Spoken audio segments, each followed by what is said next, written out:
Will it complete? Will it complete?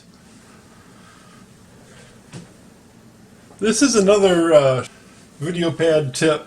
This is about videos that don't want to render, keep bombing out on you when you try to render them.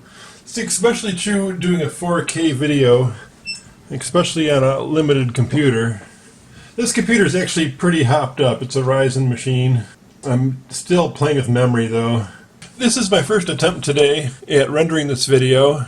I shut down my browser. I tried at least 3 times, if not 4 times before, to render this video. And it kept crapping out around 3-4 minutes. See, it tells you the rendering position when you're doing this. It tells you what position it is in the video and how many percent of the video it's covered. So about 4 minutes into the video, you know, somewhere around there, 3-4 minutes in the video, it was crashing.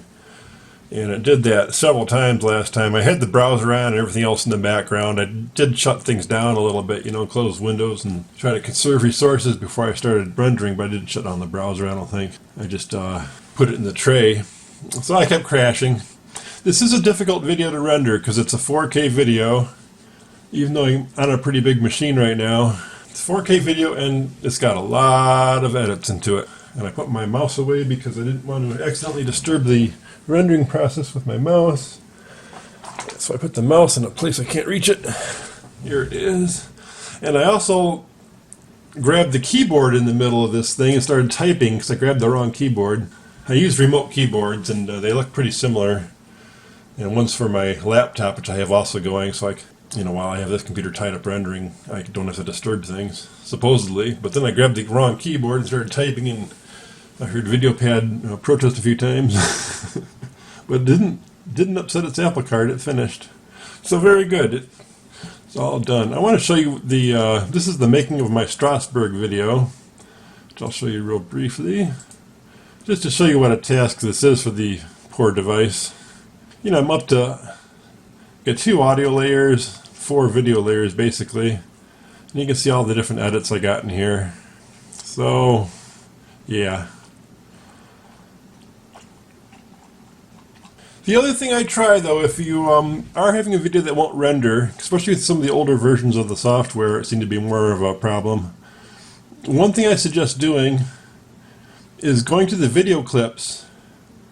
Of course, most people have all video clips. I've got mostly pictures in this one and just a few video clips.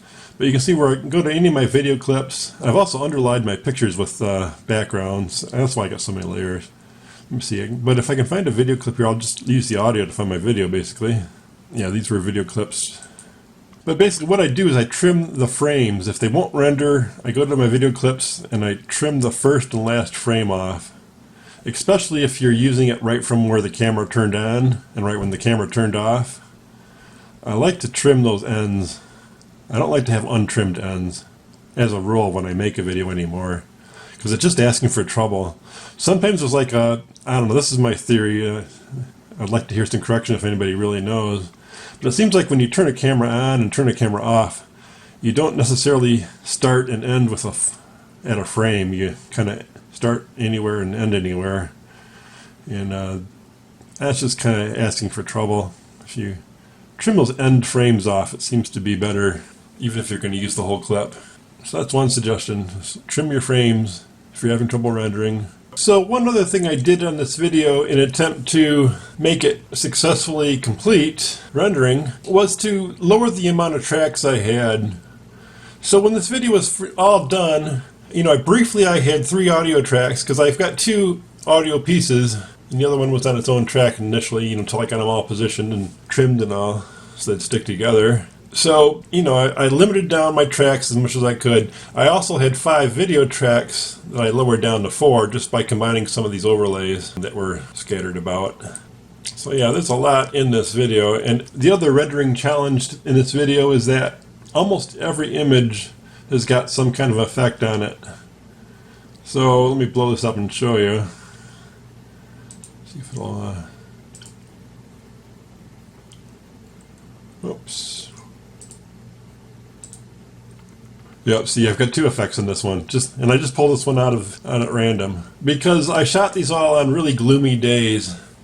They're gloomy and kind of misty, foggy. So my photos all came out really gray. This would have been a real gray video. So things are a little amped up just to make it more appealing to the viewer. So even whether or not combining tracks, minimizing tracks I should say, unnecessary tracks, you know, if you've got one track up here that only had this on it, I think it had 2 items on it, so I just dropped them down. Same for the audio track. I pulled this track back up after I shortened it a little bit so it would fit just right. So not only does it help, I believe, in rendering, but I can't really say that definitively, it also helps you view it, because you get too many tracks that are far out. Sometimes you have your images too wide here and it gets hard to see all your stuff. So yeah, this is about as many as you can show in this window, unless you make the window bigger, of course. You know, but if you start making the window small, things kind of start disappearing on you. It kind of happens when you get a lot more tracks going. So just for viewability, it's nice to minimize your tracks as well. I uploaded my finished video. I set up all this stuff without really checking the video first thoroughly. And you should always check your video after you've rendered it. Make sure everything's in there. Sometimes you'll lose, you know, one little element. Often it'll be a caption or something like that, annotation. What happened this time though was I lost just one little frame, and I think it's when I grabbed the keyboard while it was rendering and started pounding in a bunch of text onto the wrong keyboard into and made VideoPad protest at me, you know, because I was pounding a bunch of senseless commands on it. I think that's probably what triggered it, and I lost one image, just one image.